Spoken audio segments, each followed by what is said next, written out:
Most people don't think of hypnotherapy and channeling as belonging in the same room. But what if bringing them together could help untangle the deepest knots within us, the ones we don't even know we're carrying? In this episode, I speak with Magdalena Lyle, one of Orykl's vetted channelers and hypnotherapists, about how she merges these two powerful tools to guide women back to their power, especially after loss, betrayal, or relationships that left them doubting their worth. We talk about trust, how to reclaim it, what makes us lose it, and why so many of us struggle to believe in ourselves, even when we can so easily believe in others. Whether you're reflecting on your own healing, thinking about the strength of the women in your life, or just longing to feel more whole, I invite you to listen closely. There's something in here for all of us.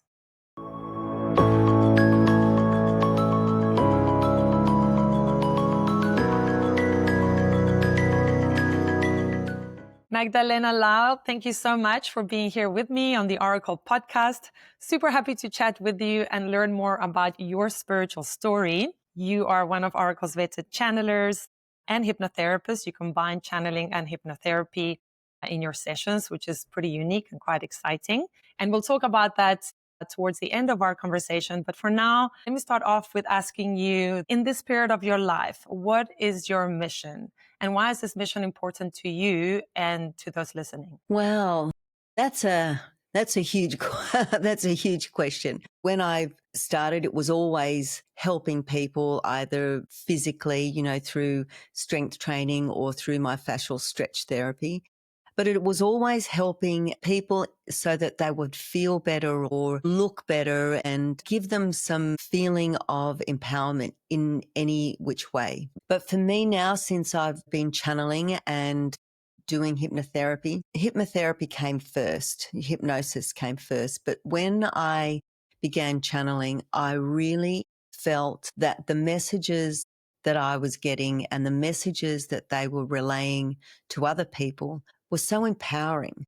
And now that I listen to these messages and feel the change and see the transformation, my mission is to do more of that, to really transform people coming out of what they're stuck in or where they're finding struggles and challenges in their life. And now that's my mission, is to connect to as many people that are willing to change, that want to change. And if the messages do that for them, if the wisdom and the guidance that I get helps that, that's my mission. And why do you think you've dedicated your life to this in particular versus anything else that you could have done? Well, it's funny you say that because I had a bit of a struggle. I came to some crossroads with some of my skills. I did fascial stretch therapy and I thought that was it. That's what I was going to do. I was a strength coach and I thought that's what I was going to do. All these things that you aspire to, you learn skills. And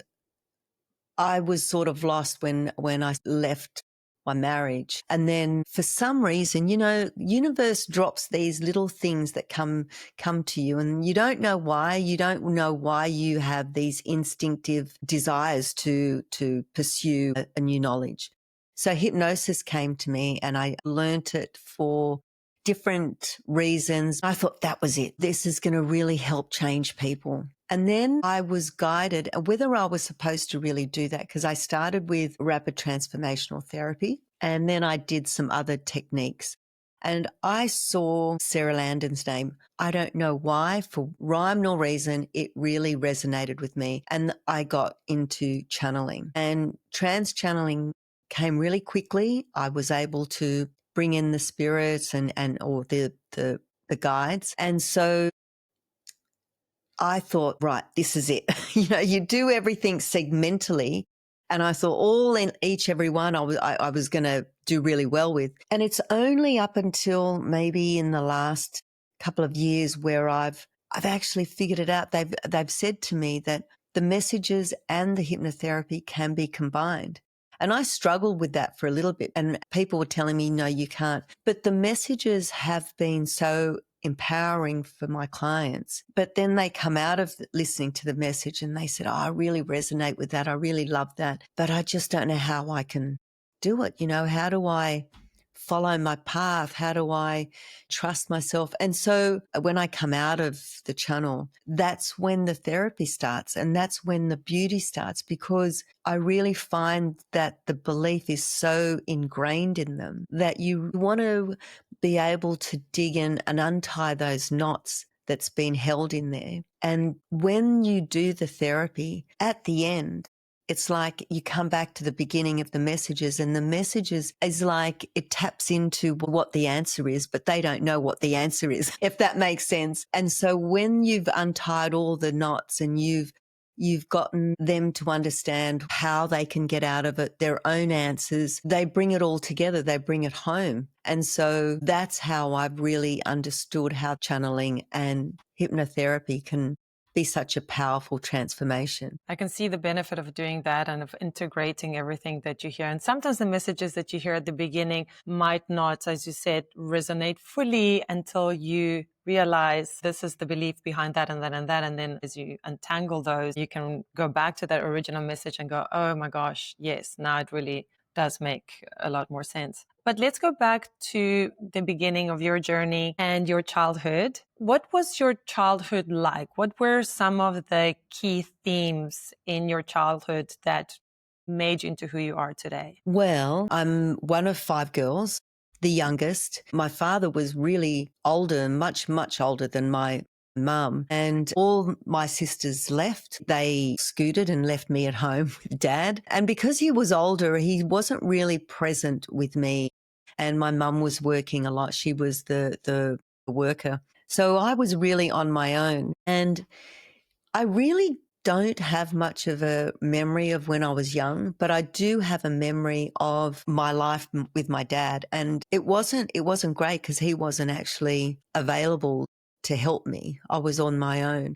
And there was a lot of sadness with me because I didn't have anyone to rely on. My mum was really tired when she got home and she wasn't really there. She was really concentrating on her work and her life, and she had her own agenda. But as I grew up, I was searching for love and searching for something. I didn't know what it was. And I had my kids quite young. So I was married quite young. And so you're going to say, well, where does all the channeling or the spirituality come from? I was really not spiritual at all. So I think where it comes from is my whole journey. So I was a single parent and I then married, and 2 beautiful children turned into 3. It was beautiful. My marriage was really good. And at the time, kids were happy. We lived overseas for a long time. So my childhood was pretty lonely. So in your life, what were some of the recurring themes that you struggled with? What do you think was in it for you in this life that you had to learn? The reflection I get right now is trust. Feel that trust was been a big issue and has been something that I've been having to deal with. Trusting yourself, right? Trusting Trusting myself, yourself. trusting my Yes. instinct, trusting that the things that are happening to me are for my highest good. And when I was young, because I didn't have anyone to trust, I trusted everyone else as I was growing up. I trusted so many people that disappointed me. And so trust was a huge thing for me. And when you give your trust away to other people and their intentions are their own agendas, I've come to realize that all those times that I was trusting other people, I was actually empowering them and not empowering myself. And I was losing. The messages that I get are of the same thing, trust in myself. If you can trust yourself and allow things and accept things, it flows better emotionally. You don't get so caught up with the negative crap that Yes. goes in your head, if that makes sense too. And this is a theme that comes up over and over again. I don't think I have one interview on this podcast where trust doesn't come up eventually. And so it begs the question, why is it so hard to trust ourselves? Is it that we are too scared to disappoint ourselves, perhaps?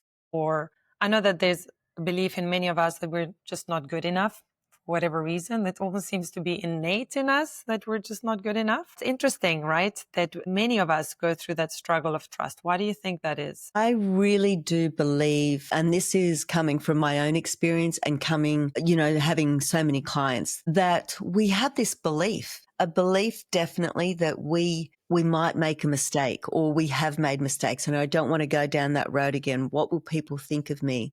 And it's always that disconnection with what you think is right and what other people are expecting of you. So you lose that whole power of trusting yourself because you just don't want to be accountable for any mistakes as well.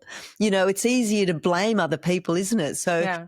if I don't go down that road, if I trust somebody to tell me that that's the right way to do it, you then give that person the accountability and then you take it away from yourself and you think, oh, well, I shouldn't have listened to that person. It is about not believing in yourself enough and also not being accountable for whatever decisions you make. Yes. And with clients, it is definitely, as you said, it's the unworthiness.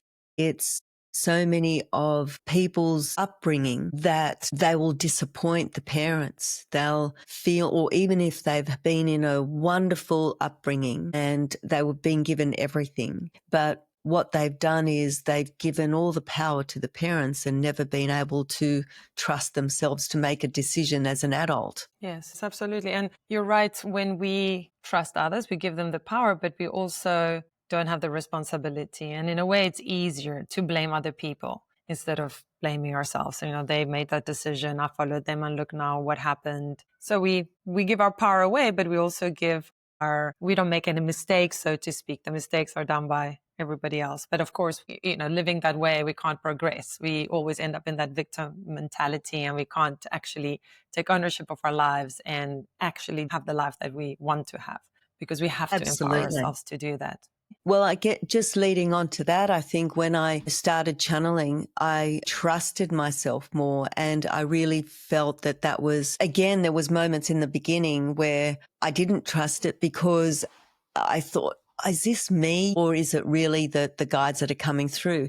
So I really think that's progressed me to where I am is trusting in the channeled messages and trusting that what comes through is so right. When I first felt that energy, the spirit, that whole frequency come through me, I was very emotional and I try to reflect on it.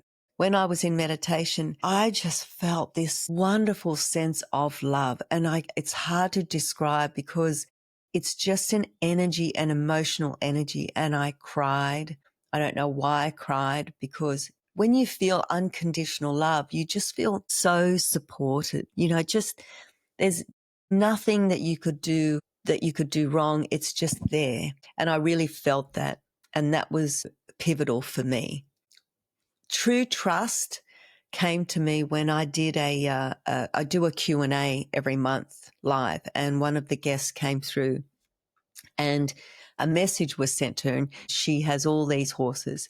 Alberton said, you're going to have a foal. And she said, no, there's no way, my mares can't have babies. And when we came back again and Alberton reminded her, oh, how's the foal coming? And she couldn't believe it. She said, oh my God, yes, you're right. Anyway, it's a long story, but it did come through. And I guess I trusted then that the messages, it wasn't me, I can trust what what the Alberton says and what the messages come through. Some of the messages you just can't make up. Yeah. And yes, I think everybody has those moments of doubt. And it's nice, isn't it, when you get that confirmation in the physical world of something that you couldn't have known any other way. It's great.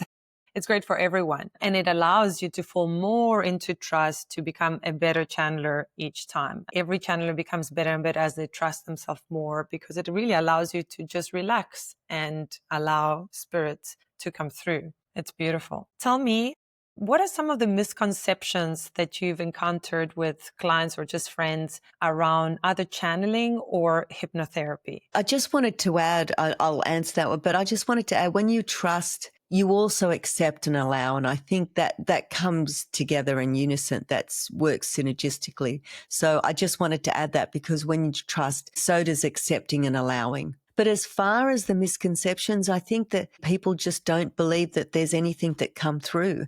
The misconceptions that it's evil, that, you're bringing something that's the devil or it's whatever. I'm just know that they don't believe that it's pure love that comes through. And I guess the misconception is they don't believe there's a high consciousness. As far as the hypnotherapy, I do feel that hypnosis can do so much in the way of changing a belief that has been instilled in them as a child. I do believe that we are born with love and we are love when we are born. There is this purity that you have when you give birth to a child. And as you know, Huenu, that babies are innocent. And how can anything be so opposite to that?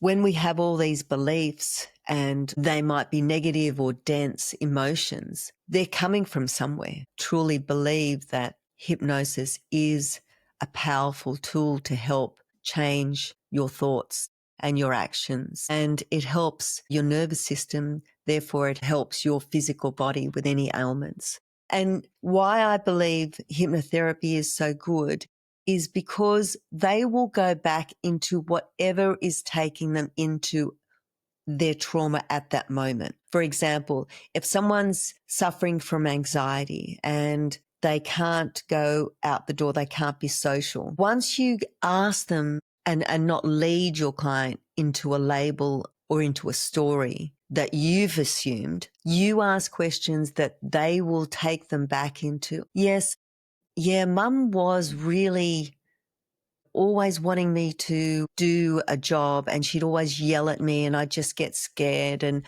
I was so traumatized by just her yelling at me and I wasn't able to feel confident, whatever it may be, whatever that story is. But they're going back to that story themselves. And then you bring them into, well, how does that relate? How does that childhood, how does that screaming relate to anxiety now? And you ask them, what is it that you can do to stop that feeling to get triggered all the time? And they'll come up with the answer, because as a therapist, I don't have the answer. Your mother and parents don't have the answer. Only you know how you can get out of it. You are the only one that can find the only way that you can feel better about yourself, have different alternatives, see different perspectives. Is there a client that would be best suited to a session with you? And if so, what would be the profile of that client? I think because of my journey and how I really lost my empowerment to others, I really feel that I help better with women that have gone through relationships, whether it be toxic relationships, breakups of marriages, where they're sort of lost. They lose their own confidence. They lose the fact that they have to be relying on somebody that's not right for them, that's either abusive, or they think that that's the only person or that's the only relationship they can be in. And I really give the empowerment back to these women. I give back the power that they can survive and be confident and love themselves and trust themselves. And it's transformational. And I know that women can hold a lot in. We might talk and we might, say what's our emotions, but they, for some reason, don't allow themselves to go deep enough, whether it's embarrassment, whether it's shame. They always think that they're the only ones suffering. And I really do believe that they want to not talk about it so much. They really hold it within them, inside. And the fact that maybe they've got kids, what am I going to do with the kids? I don't have money. And if they just have that leap of faith and trust within themselves, they will leaps and bounds in life, in all aspects of life. They just don't know it yet. Can you maybe share an example of one of your clients that has had big transformation after one of your sessions? Just recently, what comes to mind, she was amazing. I've got so many. I had one today. So I had one today. I'll talk about this one.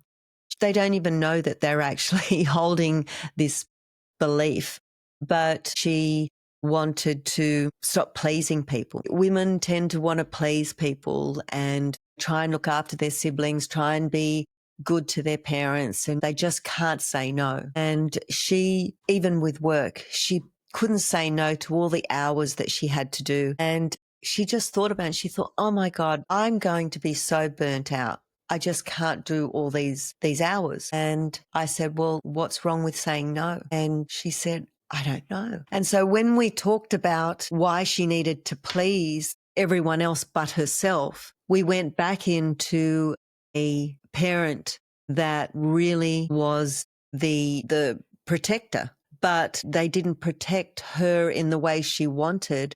So when they had moved from a different country and she was only 8, she was then having to be responsible for other siblings. She had to cook and make lunches and have them clean and wash the dishes. And she was basically the mother. The mother was actually emotionally distraught and she was not in an emotional state. So she had to step up and be the role of the mother. And so now as an adult, she's taking on that responsibility with her siblings and can't say no because she feels like she's still 8 years old. She's not 39. And so now as an adult, in all aspects of her life, work, relationships, she couldn't say no. She was actually also in a very abusive relationship. So she couldn't say no. She was constantly giving her power away. And when she did, when it was just way too much, she left. And now it's that transformation where she's now empowering herself even more every day. That's what I love. That's what really excites me. That's what gives me motivation. And I just love being able to serve those type of women because it empowers them so much. And we lose that confidence. We lose it because we're giving our power away. And we lose the fact that we are beings of resilience, of strength. I mean, you look at some of these countries where these women do everything, walking miles to get food, looking after the children and still having to cook and carrying heavy bags of whatever it is. They're strong women and we forget how much we can do. So with somebody like that, would they need to come to you for a few sessions or one session is enough to receive the information that you need?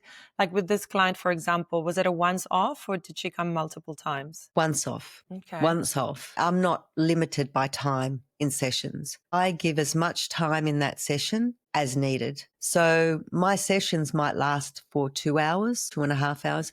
So I allocate my time to that session because once you've opened the Pandora box, I don't feel like you should wait the next day.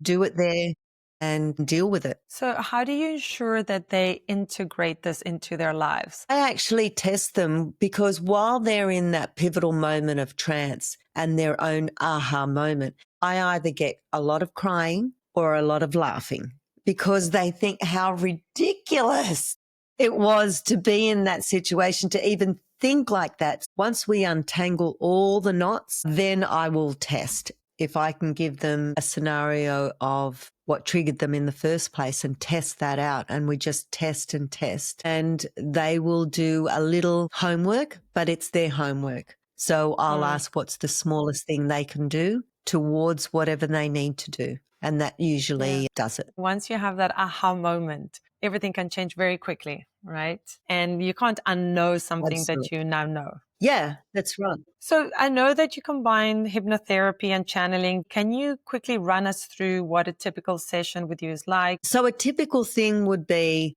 I explain to them that I'll do a message and I explain them about Alberton. This is the energy that you channel, right? Yes. So Alberton is a non-physical being and his name just popped in. And then when I actually did the research, it's a place in Adelaide where they had a UFO sighting. So it was like, okay. Interesting. So yes, very interesting. I don't even know where I got that name from. So he comes through and Alberton is very assertive. He doesn't mix words and he will get to the point. And he's very good at communicating. So if you If you're the client, you can ask him any question. When the guest has sort of asked all the questions and they're happy with it and they don't feel like there's anything left, I'll come out and I will then ask, how do you feel? And they'll say whatever they got out of it. Now, if I notice that there's a hint of hesitation or a hint that they might not be able to really embody the message, or it might be difficult for them to